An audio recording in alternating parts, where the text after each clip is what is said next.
Today's episode is sponsored by Aster Lyra. Is your band or other musical project in need of mixing and mastering?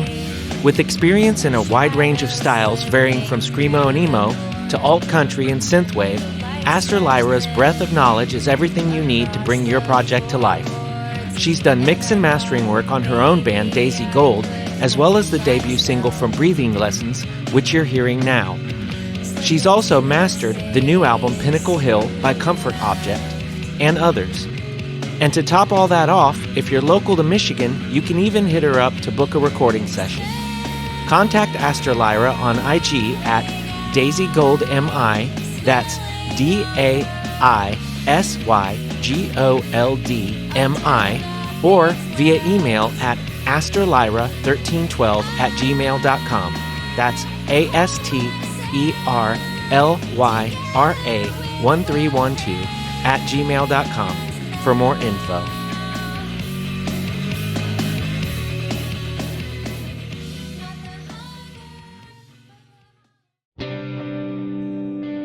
Hello, and welcome to Everything Remade, a podcast that I hope is about growth as much as it is about music. I'm Edie Quinn, and we have a great show lined up for you today. Before we get started, though, I'd like to remind you about our Patreon page at patreon.com/humanmachine, where you can go to sign up and support the show, read zines, get music sneak peeks, and so much more. That's patreon.com/humanmachine. And now, I'd like to play something for you.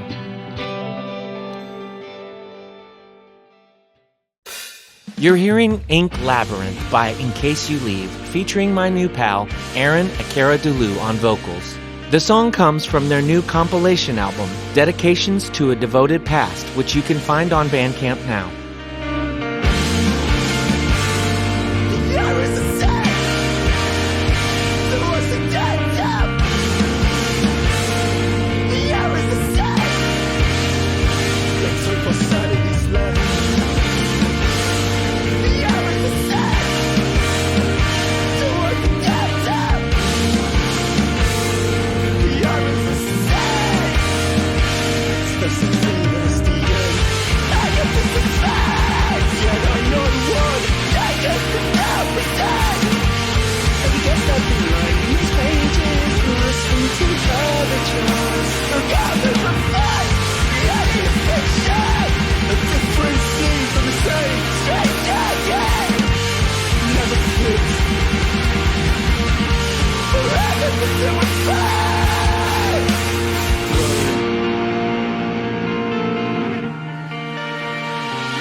For me in particular, I think I just generally just grew up around music being played constantly with like my parents and so on. I could say, but in the Michael Jackson Moonwalker video, like VHS on like the home TV, and really sort of backed and sort of kind of obsessed with Michael Jackson as a sort of, entertainer and sort of figure in terms of where he was able to sort of like move in regards to him dancing and singing and so on, all of these different sort of aspects that feeded to him being like a pop star that seemed so larger than life, that definitely had me under a spell and made me to also sort of express myself in some form of fashion in that way and sort of create my own space in that sort of way to take up space. Mm-hmm. Yeah, there's a lot to be said about like Michael Jackson, not just like as an entertainer, but also as a musician. I didn't like ever hear any of these stories until way later, but just like, most like pop stars and stuff, they didn't always have the biggest like actual input in the creation of their songs, other than maybe like the vocals and the lyrics. But like I learned like later on in life that Michael Jackson like wrote all of like or at least a lot of his songs like with just basically like a 4-track recorder and like either doing what amounts to like beatboxing and like a cappella like yeah, instrumentation. And that just blew me away when I heard that because I was already at that point like doing some versions of that like when I'm writing guitar parts, like I'm like humming into something and being like, I got to remember that for later, and then translating it yeah, to guitars. Whereas like, he would come in with these tapes and it would be, he would just have other musicians, translating this into his vision for the songs. And, yeah. like we did, Almost, yeah. So yeah, with the exception of, obviously Prince, like you just didn't have like those big stars. I don't think that had that much input in the music other than like their vocals absolutely. and their lyrics. But so Yeah, he you was so just. It seemed like just looking back now. Yeah, he just seemed so hands on in regards to, I mean, for lack of a better word, like his brand and what it's like in terms of him being visible in just sort of like culture and just sort of like as the musical sphere itself. And yeah, he seemed so hands on in crafting what that looks like and what that would mean to people. Which yeah, it's like I said, that larger than life. Just yeah, just be maybe want to express myself in that way as well, for sure. And Prince as well. Prince is an anomaly. I mean, he could do anything really. yeah He's like another level in terms of yeah virtuoso, in terms of like musicianship, being able to play every instrument at age like 17 and so on. Like yeah, it's amazing. Like the pedigree of musicianship back then. yeah I mean like that just there'll never be another one like Prince, for sure.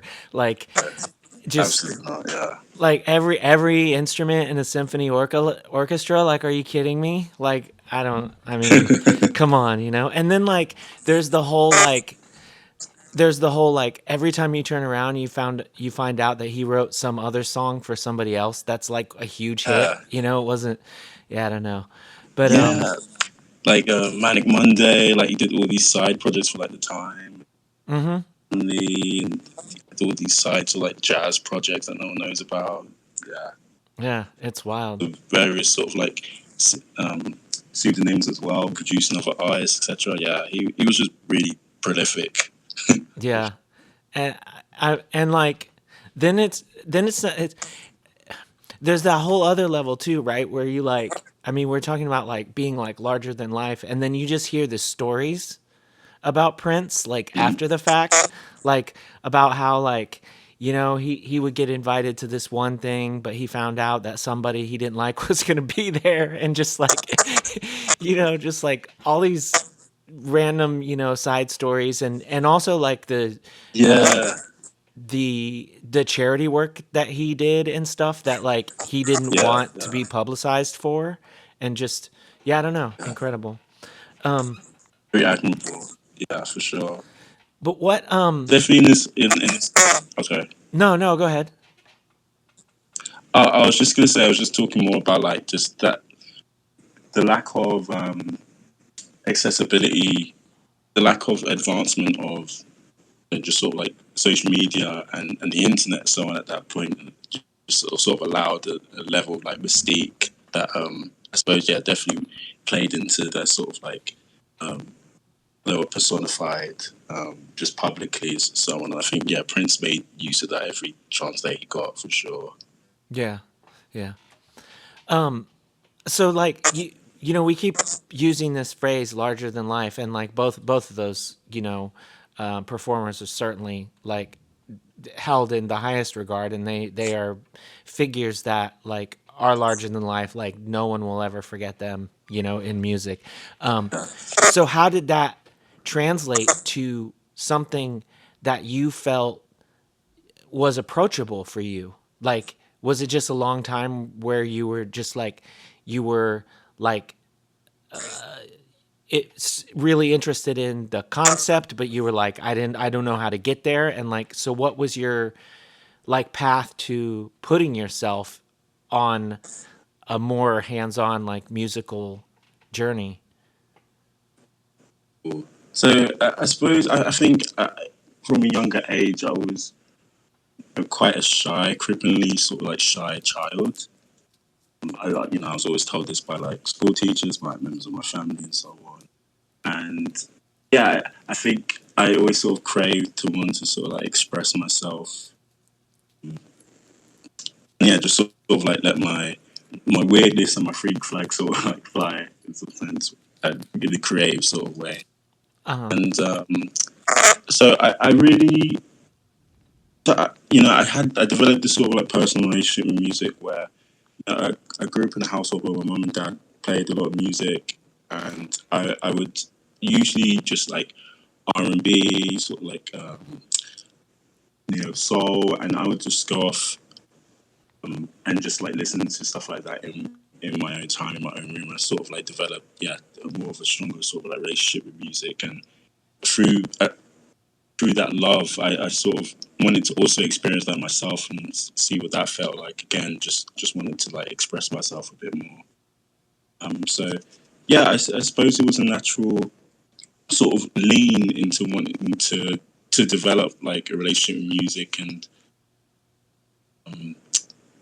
even more as I grew older. When I was older, I started buying my own sort of like CDs and so on. That with the money that my mom gave me, of the early noise sort of like stuff at the time, like Dave David, Cisco, Christina Aguilera, and like pop groups like S Club Juniors and stuff like that.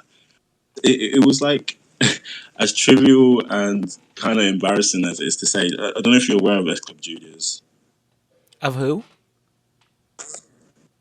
S Club Juniors. Do you remember the band, the pop group S Club 7, the British pop band? I don't think so. Oh, they were just sort of like a cheesy sort of like pop band, and S Club was the more, I suppose, younger adult version, and then after S Club Juniors was the more kids offset version, basically. And yeah, I suppose just seeing younger kids just sort of like play, sort of like pop music and so on, and dance and sing and so on, made it seem like that was more achievable to me as well. So it made me want to lean into pursuing music like that even more. Um, but like I really credit, you know, during secondary school, like I'll say like 10 to like 12, and being able to sort of like participate in these sort of like music programs at school, Hmm. as to sort of like really instilling like the next level of sort of like confidence in me being able to pursue music. And I'd start sort of like your typical sort of like kids bands with like friends and so on, where we play like covers terribly in like the music rooms at like lunchtime, or after school and so on. And I think that made me sort of develop more of a confidence. Hmm. And yeah, it gave me a lot. It gave me a lot of joy, and yeah, made me want to just pursue it more, Yeah. just further down the line. Was it always like the um like the music programs in school and like your main interest, was it always vocals, or did you or do you still like do you bounce around to other things? So yeah, it was mainly vocals for the most part. I did start. Um, my mum did buy me a sort of acoustic guitar around like 11, and I was actually self-taught. I sort of learned how to play on and off. And yeah, when I was a lot older, I started sort of like writing my own songs. I did the whole sort of like acoustic project sort of thing, which was like my first experiences of like writing songs. But yeah, I bounced around from like vocals to guitar, just generally guitar mainly when just like writing songs and so on. Yeah, yeah. Yeah, How did you how did you go about learning? Like, were you you know, you said self-taught, but but what was your like process like learning things by ear, or was it like, are we talking about like the like tabs in magazines, or are we already at the point where you could look at YouTube videos, or I'm not sure like what time frame we're talking about. So yeah, I say self-taught. I was partly taught for say about a year, Okay. um, and then I sort of went off and did my own sort of thing because I was sort of tired with I was being taught time. So when I was sort of like self-taught and just doing my own thing, and yeah, just reading tabs off Ultimate Guitar, listening to things by ear, and yeah, playing along to CDs I may have had, etc., just to get an understanding and get a grasp on the general songwriting. I definitely also developed just writing lyrics and so on as well, and like poetry around that same time too. I was always glossing over sort of like lyrics of like songs that I liked as well. So yeah, I was learning a lot of, I was covering a lot of songs, and yeah, especially at university as well. Like it was something to do in my downtime. Just it seemed amazing. It seemed like such an achievable sort of like triumphant thing to be able to learn a song that I love on guitar and be able to sing it and play it at the same time. So yeah, I did a lot of that, which made me get to grip with just like writing songs and sort of find my own sort of voice in regards to songwriting too. What were you like when you really started getting into like learning other people's songs and doing covers and stuff? What was your like what were your influences at that time? Ooh, so in terms of like my the trajectory in terms of like my musical interest, it skirts from all over the place. So like I said, I grew up in a household listening to stuff that my mum played, 90s R&B, pop, neo soul, etc. And then my Hmm. dad usually played, just sort of like 80s hip hop, sort of like jazz pop as well and stuff like that. And yeah, I was into like pop for a little while when I was younger. And then I started delving more into sort of like alternative music as well. But yeah, that's a whole nother sort of like story in itself. But I'd say around the time in which I was sort of playing acoustic guitar, I was listening a lot to. It's what I was doing, sort of trying to emulate sort of melodic hardcore and stuff that I was listening to a lot, but just by myself and channeling it, just through an acoustic guitar in some way. So Hmm. at times the songs would sound quite choppy and quite strict, for sure. But stuff that I was listening to around that time was just like Saves the Day, Lifetime. What else was I listening to? Other bands like Fairweather, a lot of Equal Vision record stuff. Yeah, just stuff like that, really. Yeah. Yeah. Yeah, you know, I, it's like not that it couldn't be done or whatever, but like you mentioned like stuff like Cisco and stuff earlier, and I'm finding it hard to imagine someone just with an acoustic guitar and like vocals like covering, like one of Cisco's songs or something, like I'm sure it has been done. uh, I don't know if it's been done well, right? But like No, yeah, probably not. so I'm just like, yeah, it makes a lot more sense when you're like, yeah, Saves the Day, Lifetime, stuff like that. Cause Yeah, it's like the music is like driven by guitar a lot. So you're like, guitar driven. there's a Yeah, 1-to-1 translation there. Yeah. absolutely. And it's interesting you said because I feel like a lot of the stuff that I listened to when I was younger, like the Cisco's, the Craig Davids, and so on. I feel like vocally that's sort of crept in some way. No, I In can terms see of it. like the clean, the clean singing that I do, and there's certain melodic inclinations that I have in regards to nation and like delivery of certain words and so on.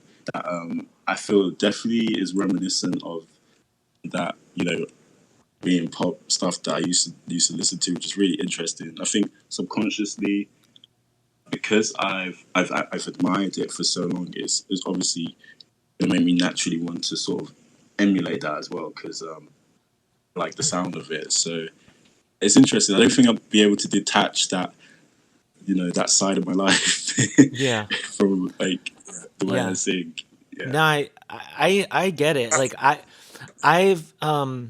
I've never like it's impossible sometimes to, and I don't think that you should want to, or whatever, but it's impossible to No. divorce yourself from those influences, whatever they might be, right? Because, like, I mean, I've said it before, but like, there's one time when writing, I was writing the intro to this song, and I'll never tell anybody what it is, but like, I was writing the intro to this song, and I was like, what is that? Like, I was writing it on guitar, but I was like, what is that? I'm like, what the fuck? And I'm going and I'm going. I like literally from conception to full on recording, and the album is out, and I'm listening like a month later or something, like just like, is that still any good? And I'm like, that's Kiss from a Rose. Like, that's the vocal melody No of way. Kiss from a Rose, but on guitar. Of all the Like, songs. I was like, what the hell? And I'm just like, I liked it even more then, like, if I hadn't already recorded or whatever, it might have been like, maybe I should retool that a little to not, but Yeah. after the fact, I was just like, no one else is going to catch that. I just barely caught that. Like, but I love it now, Yeah. and It's interesting. yeah, I mean, that's just how it is, right? Like, when Yeah. these, Exactly. It's just intuitive. Like I think what I'd want to do. My goal always is to just try and be as authentic to authentic to myself in terms of how I want to deliver the vocals and so on, and sort of encapsulate like the spirit of a song mm-hmm. as just as authentic as I can, really. And yeah, I don't want to be too conscious over necessarily what I'm doing because I feel like I feel like it should be it should be fun as well at the same time. So Yeah, yeah, I'm very much conscious of how my voice could definitely be polarizing to some people, which is a whole conversation itself. I think, And but yeah, I just try and do what I do and try and have fun while doing yeah, it. I know what you're saying though, like, because you know the things that you're saying that are polarizing for other people is exactly like why I'm 100% on board. Like, because I hear something and Mm. I'm like, as far as most people are concerned, that's not what that person should be doing right there. But that's what I Yeah, love about it, right? Like, there's a part in there's a part in I am blanking the name of the newest song, the one that was exclusive for the release. Labyrinth. Right. There's a part in that where there's like literally a blast beat going, and you're doing like a sort of like a low falsetto, like over a blast. And I'm like, Mm. that's like that's that is like the antithesis of what someone would imagine happening right there. And then there is the section like repeats itself, and there's like a screaming part over the blast like the next time or whatever. Yeah. But it's just like, that's what I'm like, yeah, see, that could have been intentional. Like, you could have been like, well, I'm just gonna mess with people's expectations, and I'm gonna do this like really soft like falsetto like thing here over this blast. For sure. Or it could have just been like, this is the way my line goes, and it goes from here to there. And you can speak That's what, to that if you'd like, or you can just let it remain a mystery. But you know what I'm saying? Like, that's no, what. yeah. I'm sorry. Go ahead. Say, I know you can finish. That's fine. No, I'll see. I'll it's see. just like, that's what I'm getting at, is like that, whether that was intentional or you just being like, I'm just feeling this the way that I'm feeling it, or like, a combination of the two. Like, that's exactly like Mm, what I'm like more interested than anything. Like, we all have heard the like, well, when this is like this, then the vocal should be like this, and when it's like that, yeah, the vocal yeah, should be like that. We've heard every iteration of that. So, like, surprise me. You know what I mean? So, yeah, I don't know. yeah. I mean, I really enjoy that a to say, lot. yeah. Like what other people Oh, might think thank is you. I really polarizing. appreciate that. Yeah, yeah. I was gonna say, yeah. I suppose I'm just mm, that. Yeah, I'm just trying to. I'm just trying to keep things as interesting as possible for me too. I mean, I'm not trying. I don't think too much about going outside of the box and being unconventional in terms of what you may typically hear Hmm. in regards to like tropes of like screamo and so on, Hmm. to certain like, sections and so on, what you're supposed to do vocally. I just try and keep things as interesting as possible myself, Hmm. and challenging as well. And it's interesting because like there's certain figures that who like in terms of like vocal inspirations, like Jason Resentful from On the Mighty Princes. Oh, yeah, yeah. Incredible. He was like a massive influence to me, and yeah, I always just sort of like admired, yeah, his delivery as just sort of like a singer vocalist, and lyrically as well in terms of what he was able to do. He seemed like one of those front people that really could break conventions and do it as authentically as possible to himself, and carried it pretty well. So there's figures like him, and then there's figures like on the more mainstream end of things, Daryl Palumbo, who vocally could be seen as very polarizing as well in itself in terms of his vocal delivery. Yeah, it's another sort of like an inspiring figure to me as well in terms of what they're able to do in terms of the extremes from like the clean singing to the screaming, etc. Yeah, I just try and keep things as interesting as possible. I am always whenever we're writing new songs, I'm always just a bit worried about will the guys think this is a bit too far. I'm not sure. Who knows?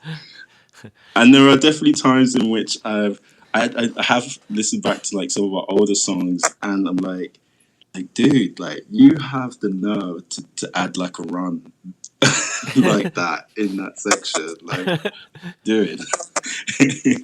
But yeah, I still enjoy it. I enjoy writing a lot, so Yeah. I'm playing around with things. Do you approach some of the old material like a little differently because of that, or you're just like, well, that's what I did, and so I'm gonna stick to that, or is it a little bit of this and a little bit of that? No, not particularly. It's pretty much I pretty much keep things as it is. Sometimes I may sort of switch up the delivery of a melody or two, but I'm not ashamed or embarrassed by anything I've written before. No, not at all. Yeah.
we're talking a lot about like the lyrics and like how, um, you know, from the outside at least, like some of the sort of like the runs that you go on, like from, during the course of a line would seem unconventional. But like, does this come from like, are you a lyrics first sort of writer, and then you see Mm. how you fill out the patterns, or do you sort of hear the line just straight away when you hear the music and work both of those things together, or is it like any combination of those things? It's interesting. It's more of a combination. There have been times where I'm always writing just sort of and so on. Not necessarily lyrics per se, but just like blocks of writing at times. That's a lot more free form, and I suppose what you may consider as potentially and so on. Sometimes the guys would workshop ideas, and a block of writing may fit with an idea. So I just sort of like trim words up and just sort of like shape the lyrics of a song from there. And there have been times where the guys have workshopped ideas, and melodies have come first before anything else. And what's interesting is that it I write because I sing, scream, and I do the spoken word, and the way I approach different components of that delivery style, of those different delivery styles, is so different to me. Like in regards to the screaming, it's a lot more percussive head. Um, so it works a lot on sort of like more of a rhythm as opposed to a melody at times. Hmm. Regards to the screaming, Yeah, that makes a lot of sense. I mean, it's like there's even there's so much to that like percussiveness of a lot of yeah, screamed vocals. And especially when you take it back to like, some of the like early like power violence and stuff, where it's like you would uh, see these vocalists get stuck in these patterns because like yeah, their vocals were so percussive, and like the music was a lot of times like just sort of like staying in that sort of blasty lane, and you could see these vocalists, like certain vocalists, I won't like name anyone, but like, one of the first power violence bands I ever heard, there was a vocalist, and like literally like every song that I heard on an album, like it was there was like a 1 2 3 1 2 3 1 2 3 mm-hmm, like vocal yeah, delivery in all the songs, and it's like, yeah, you really have to like, you really have to understand it as a if you're approaching it that way, like you have to understand it as a uh, percussive thing, and therefore like understand how to like accent what's already happening as opposed to yes, just falling in line with what's already happening, which is what I sort of absolutely, equate that other thing I was talking about to doing, which is just sort of like I'm trapped by this rhythm that's already happening, so I'm just doing this same thing mm, over and over, as opposed to mm, like, where you're accenting, or and yeah, a lot of absolutely, then a lot of screamo will also fall into that thing where there's just sort of just like one long yell, which is like that's yeah, not necessarily like a percussive thing, but that's like I think that's like some people's way out of like they're just like, well, like I don't how do you do this like over that, so that just becomes this like one long scream per thing, and yeah, I don't know, any one of those things can like absolutely crush like when they're done yeah, like in the right context, or sparingly, mm-hmm, so it's not I'm not trying to like pretend that like I haven't done either one of those things, you know. Um, but yeah, Yeah. and so There's it's something in. I was gonna say, yeah. There's something in. There's something pleased about playing to those tropes at times and then just going against them for sure. yeah, Um, yeah, I suppose I was gonna say that. Yeah, in regards to the writing, the other bit. So yeah, in regards to the spoken word, that's a lot more. The times in which that has seemed more apparent to do in songs is usually more in the more poignant sort of moments in songs at times, and just the spoken word. I mean, sorry, and then the clean singing, more of a direct contrast to like the screaming as well. And so I see these things as sort of like always sort of there's a there's a sort of grasp of just sort of like managing all these different sort of like components at times in an interesting way. Me and I think that's a lot of the fun.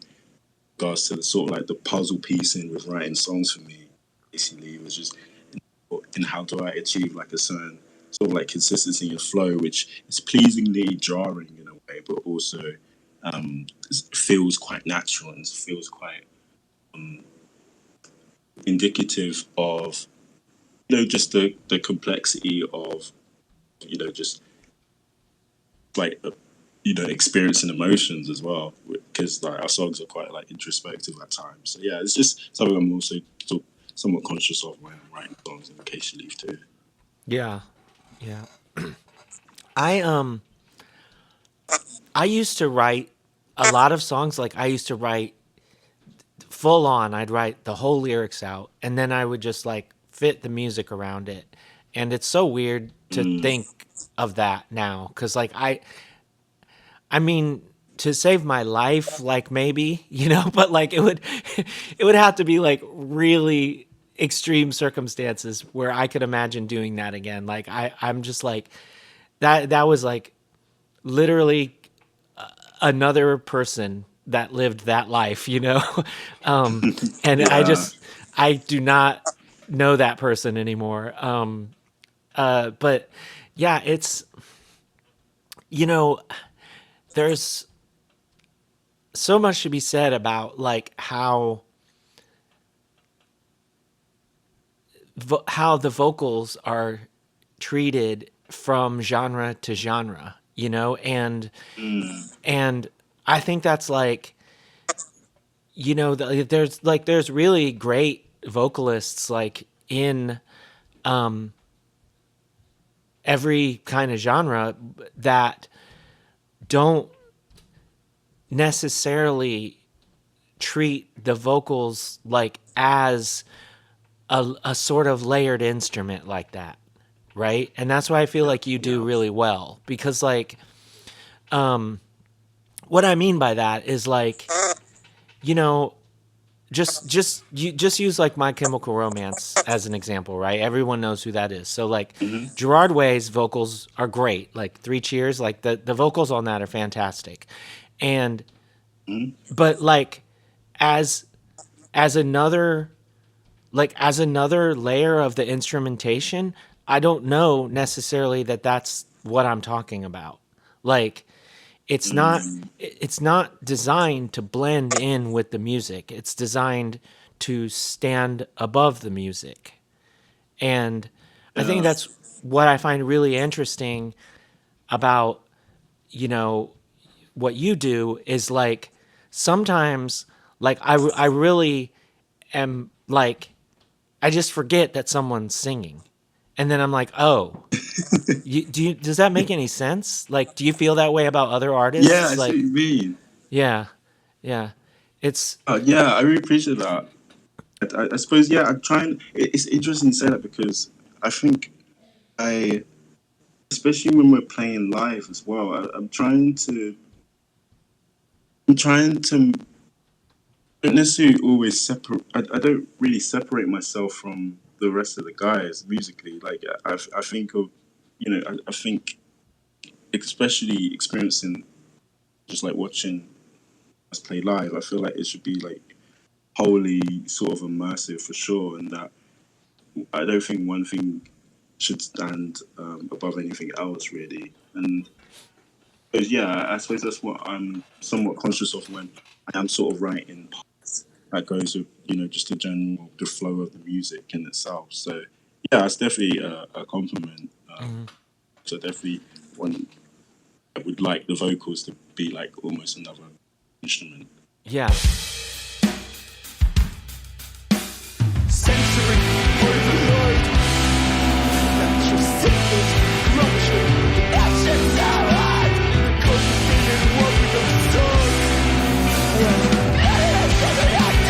Green panels, comatose from the source. Breakers firelight against the magnitude of these stars. Cause it's my butterfly predicate. The rain's over, wings away with this drop. It's like it's being savaged in by passing skin. Adding to the undulating floor. This way it goes. Send much to Arrhythmia, combine my heart. Warm press words against my chest. Every way. Take it straight. It really lets you, like, in a way, it lets you, to me, it lets me experience, like, all the elements of the band, like, in my own time, in a way that, like, a vocal that is supposed to just sit up here and be the vocal, like, doesn't, right? Because, like, I mean, obviously, like, your band is great, and I've chatted with Kat before, although that was like a long time ago.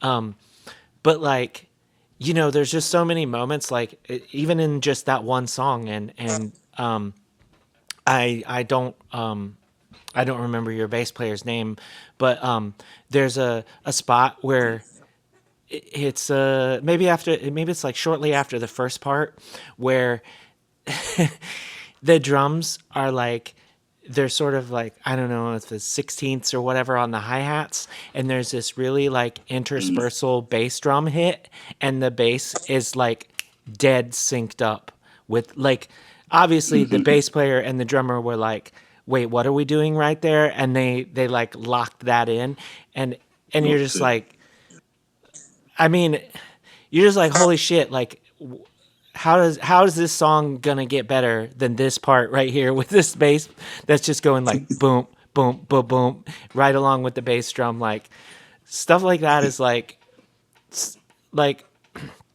I don't know, like that is severe, like, music for the musician shit, but like I'm absolutely here for that. But yeah, Yeah, I appreciate that.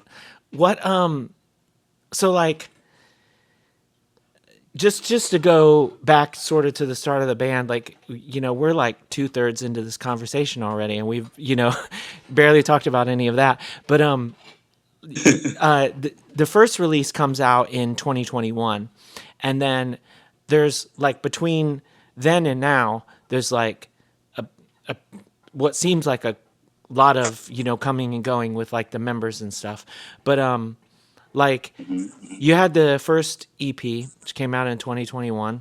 I love it. One of the first things that really struck me about that was the vocals, and like specifically the production on the vocals, where it was like they have this really like almost dry quality that like you just don't hear that. And I was curious, like, was that just what happened with the engineer, or were you specifically like, this is kind of what I'm going for? Like, can you speak to that? Yeah, sure. So, thanks, first off. So, I think it was more of in making in making all the components of the vocals just sort of as prominent as possible. I think to be honest, we were somewhat kind of limited due to the quality of the stems based on the few issues with recording that EP. Unfortunately, Okay. I say it to say that, and so because of that, we sort of had to tweak where it was a lot of niggling in regards to tweaking where the vocals sit in the mix of things for sure. But and that's just sort of like a byproduct as a result. Also, I would say I don't know. I think it's maybe just the timbers of my voice as well, which that may have also a reason in regards to where the vocals sit as well. Yeah. In regards to, how could I explain it? Like, yeah, just the way my voice sounds at times, and especially in direct contrast to like the screams and so on too. Like finding sort of spot in which you could get the vocals to sit prominently. It could potentially be quite hard, but it's something that the engineer, the mixer and producer who we worked with, sort of figured out in a way. So that it's sort of just a byproduct really. But I get what you mean. It definitely has a sort of a 90s sort of sound, not 90s, like late 90s, early 2000s sort of like sound in regards to Yeah. production and where it sits. Well, a lot of, the thing I really enjoyed about it is like, the guitars, like there's often a lot of reverb and stuff going on there. And typically what you would hear is you would hear the vocals that would sort of match that. And this doesn't do that. And I like really appreciated that contrast a lot. And from the first four songs to the other three that are on there, like as somebody who records my own projects and stuff, like I can tell the difference, for sure, as I'm sure you can, because like you're familiar with the songs in and out. But like the consistency of like it's not jarring like you're listening to two different records or two different bands, not in that sense. And so like the vocals, like I'm like, I think I hear like a little more reverb than the first time, or just the way it sits, it sounds like a little more reverb. But like, it still was like, I was like, this is really like, this is just someone with like an incredible voice. And it's just like, we don't have to do all that. Like, we don't have to put the perfume on this, which is like, I don't like, like if I hear my voice raw, like I'm like, I need to be taken out and to the shed and shot, but like, that's, a whole other thing. It's just like, I also like, I did notice this, which I thought was interesting, is that, we were talking about the engineers and the two different recordings. Well, like the first recording that y'all did was recorded by someone named Jack Driscoll and then mastered by Tom Hill, and then this rest of the songs were actually recorded by Tom Hill. So what can you say about like those two experiences? Was it just like when you got to mastering the first set of songs or whatever, you're like you really clicked with Tom, and then you were like, next time we do this, we're going to record with Tom? Or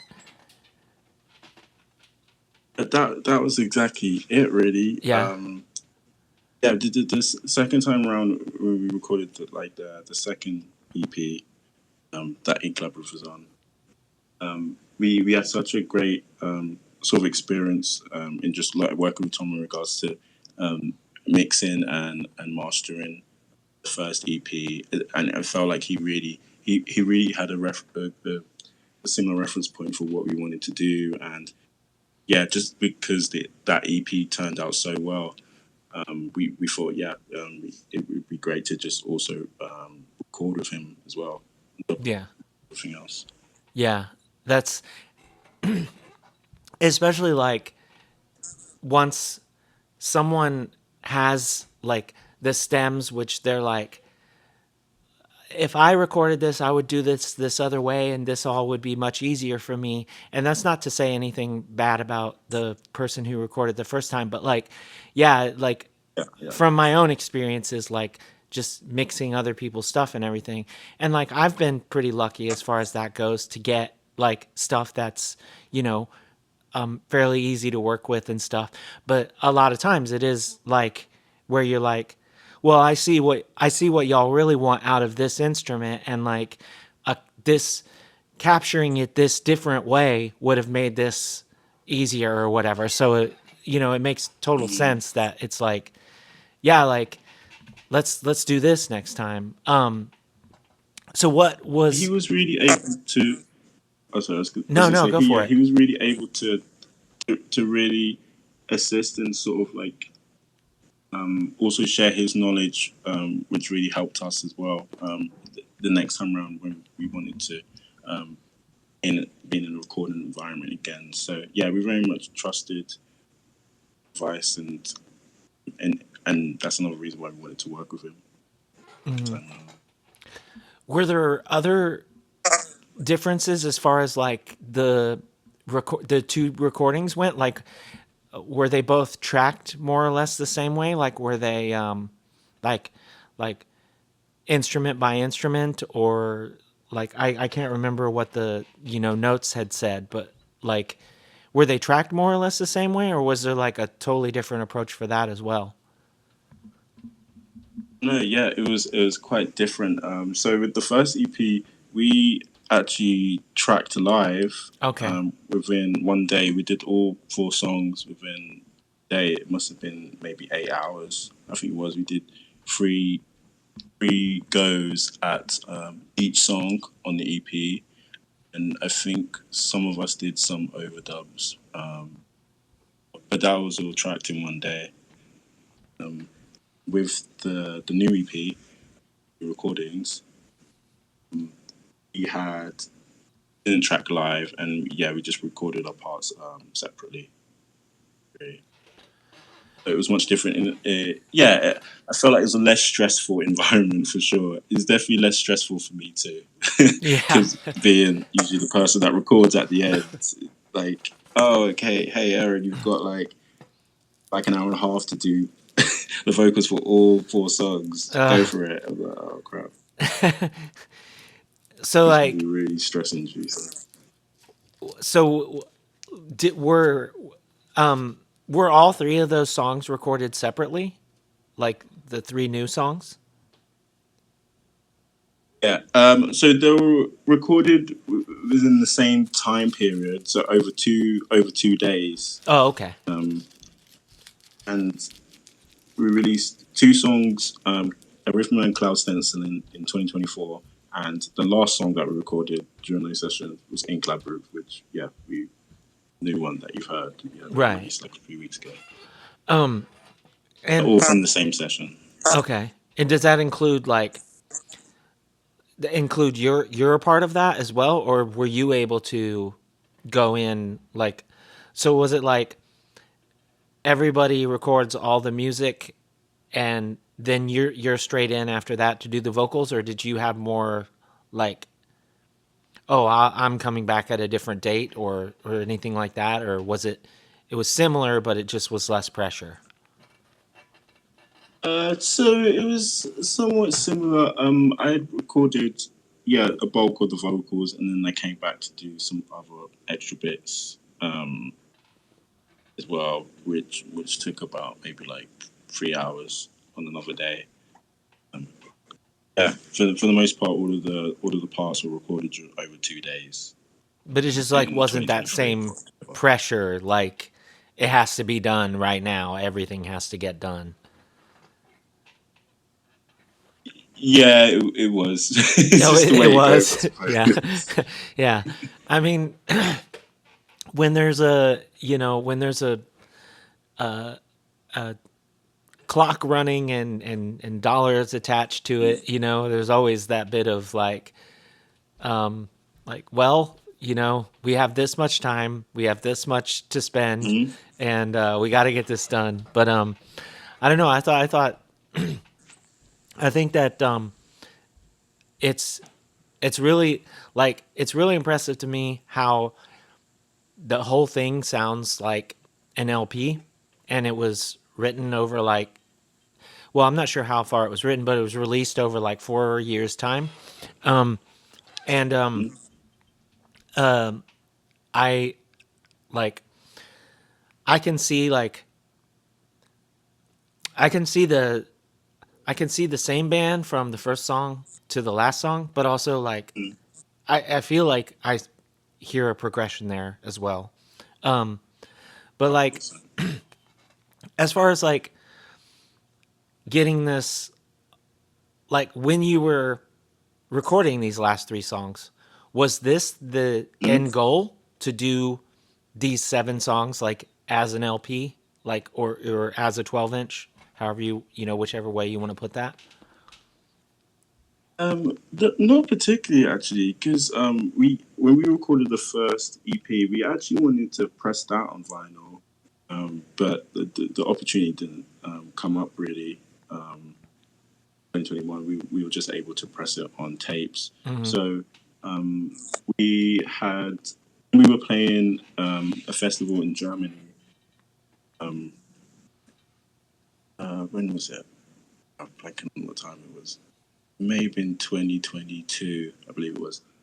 Um, we'd met Clem from Dancing Rabbit Records in Germany, and they'd seen us play, and they really expressed interest in to do something with us. Um, and so yeah, we always kept that in the back of our minds for the next time we wanted to record something.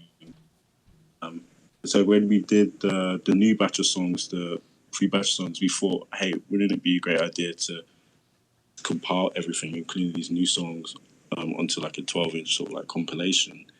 Yeah, suggested that idea to Clem from Dance Rabbit Record. He was up for the idea. So yeah, I think this compilation is a great way to just sort of like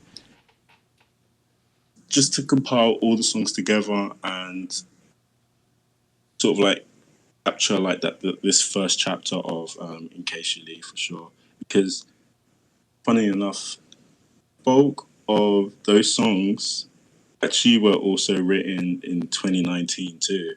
The Okay. last 3 songs. So Wow. it's actually yeah. So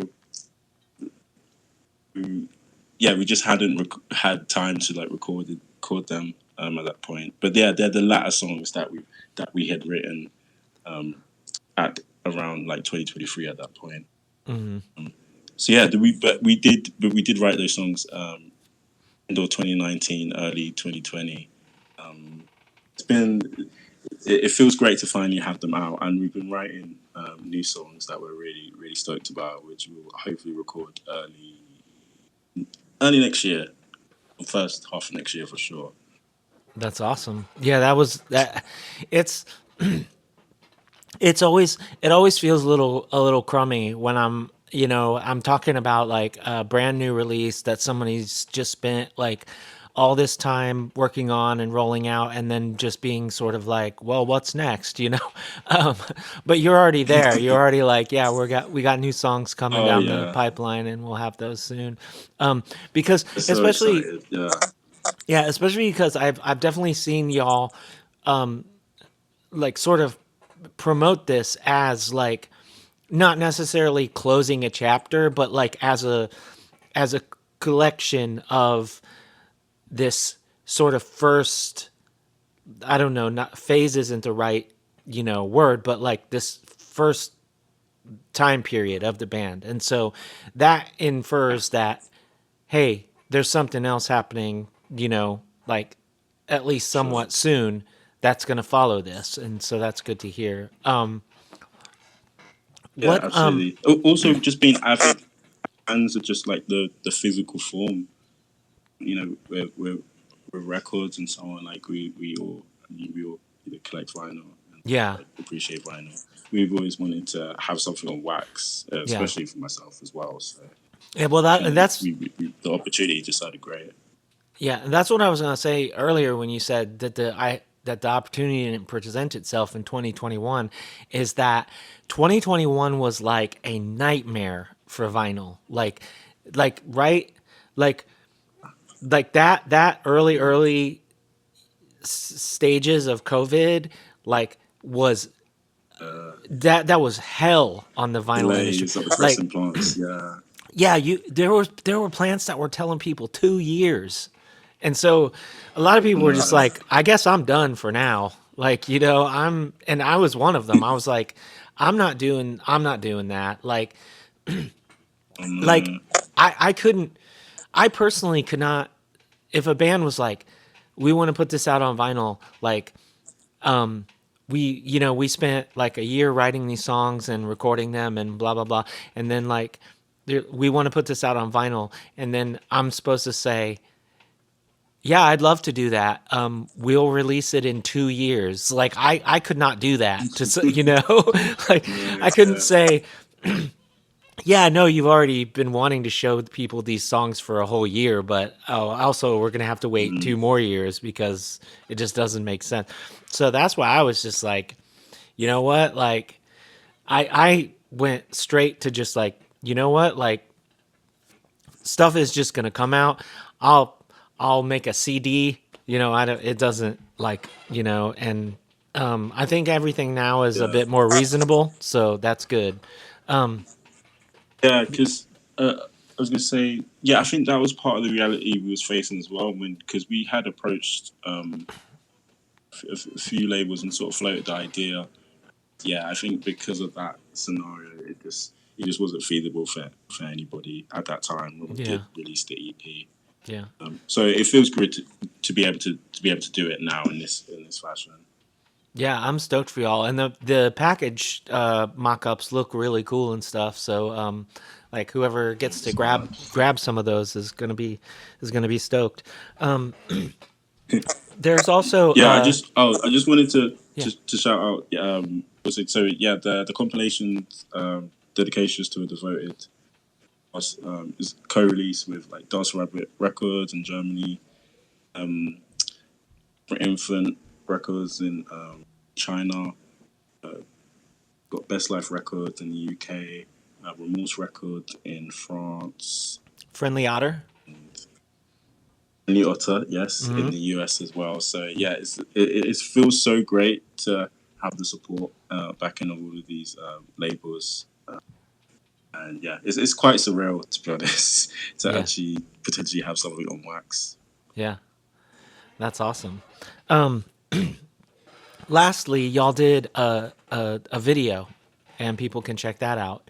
What was your experience like filming the video and stuff? Like, you're talking about like Michael Jackson at the very beginning of this conversation, and like this is like one of the greatest performers of all time. Whatever you think about anything else, like that's undeniable, right? So like, what was what was that like? Was it were y'all playing live and they're filming you all playing live and they're syncing it up later? Like, what was that experience like for you? Yeah, so we was pretty much playing live and with just like playback from the speakers. So we weren't really playing live actually. That was Okay. better. We're just playing on instruments. Uh huh. What actually Bar, the drummer, he was Lewis. He was playing drums, and I was actually still screaming because I find it hard to pretend to scream, Yeah, I don't. especially Yeah, I don't know on how you do camera. that. Yeah. That just seems weird. Yeah, I don't know Yeah. how you could do that. You kind of have to give it your all, really. Mm-hmm. And so we would just sort. So Bar, the drummer, and myself. Everyone else was just sort of like playing the instruments, just sort of like unplugged, while there was playback from like the speaker in the room. And we just added the track over it, really. But Yeah. filming it was I was really actually quite nervous and scared because I feel like I have the tendency to come across quite wooden on camera if I'm thinking too much about being on camera. So I was a little bit worried about that. But it was honestly quite. It was a really cool experience, like being able to just sort of bring a visual, like sort of like layer, bringing the song to life in a different way in a music video setting was pretty cool. And like we got to play out and pretend to be like some of the bands that we love on camera, like in the music video. So Yeah. really cool. I felt really comfortable, and yeah, we think it turned out great. We kind of wanted, so we filmed it in like an industrial sort of warehouse in East London, and we kind of wanted an unpolished sort of like setting that that can match sort of like the music in a nice way, complement it in a nice way. Like it was quite hard. Like it always feels quite hard aesthetically, like trying to find things that fit the niche in terms of the aesthetic sort of like references in regards to to like 90s and like early noughties sort of like screamo, so to speak. So like we didn't really want to do it in like in a general like green screen like studio with like a backdrop or so like that.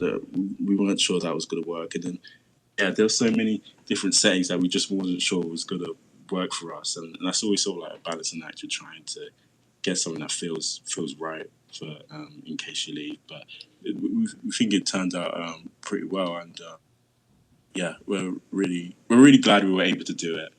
So I think that was a bucket list thing some of us wanted to do for sure.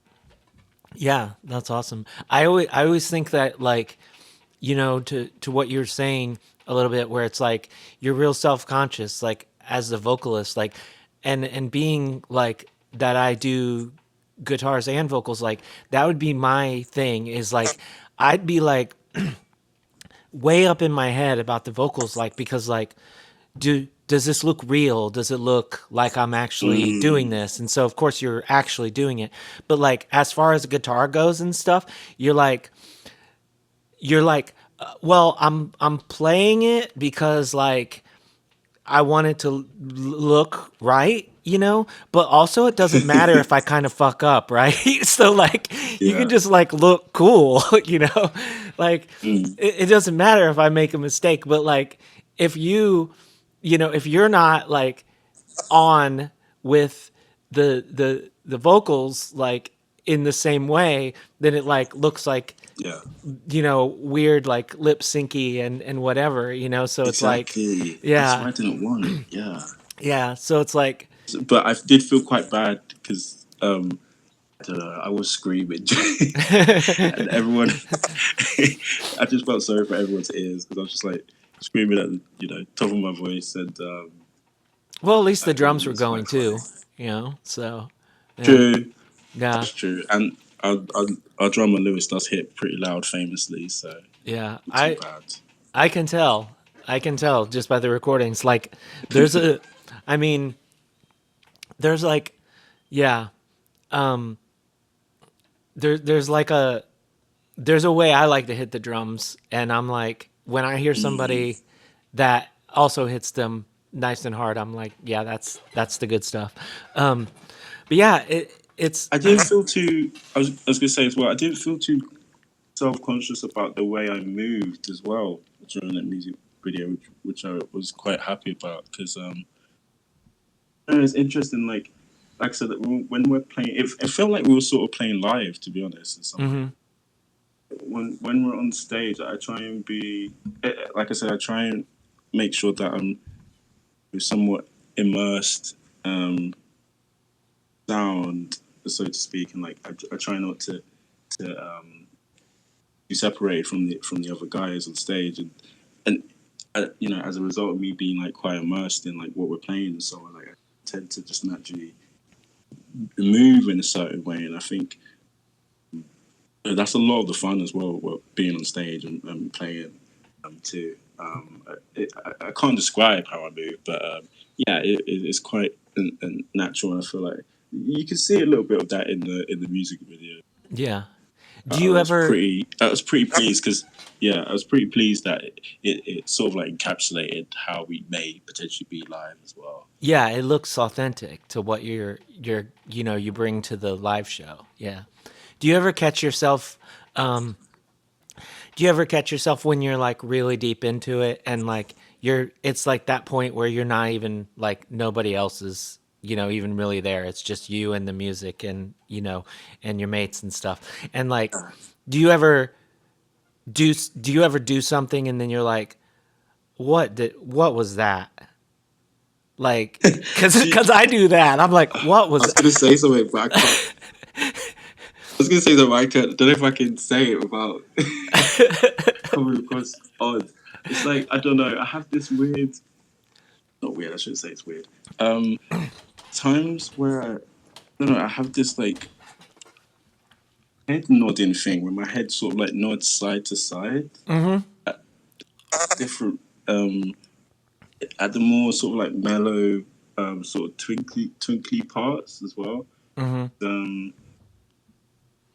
I don't know, like there's certain ways, and I sort of like catch myself doing it. I'll only really do it for like maybe 10 seconds, and I'll catch myself, and I'm like, okay, I need to stop. And then there's also times in which like my arms may sort of like bend in certain angles as well, which is really interesting during the more heavier parts. I don't know what that is. I think it's just my body physically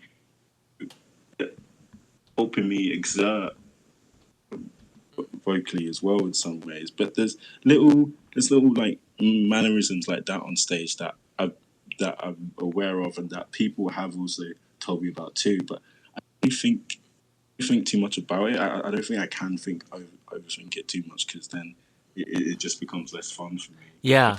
There have been times where people have been like, you have certain like mannerisms on stage is quite interesting to watch. I was like, oh, okay. Yeah. It's funny. I mean, like, I don't know. One instance that I can think of is like, there will be an occasion where I'm just I'm suddenly aware that I'm on my knees in front of my amplifier and I got like 5 seconds to get back to where the microphone is.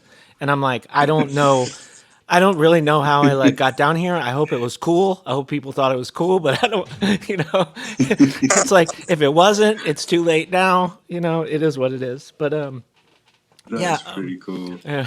There's times where I do like, I was going to say, there's times as well that I would say, because I feel like people would keep watch for it now as well. But there's times where, I don't know, I spin sometimes on stage too. And I think it's somewhat, I feel like it's somewhat associated to like the sort of childish sort of like glee and joy that you get from spinning. Like it's really interesting to me, but I find that I do that quite a bit these days as well.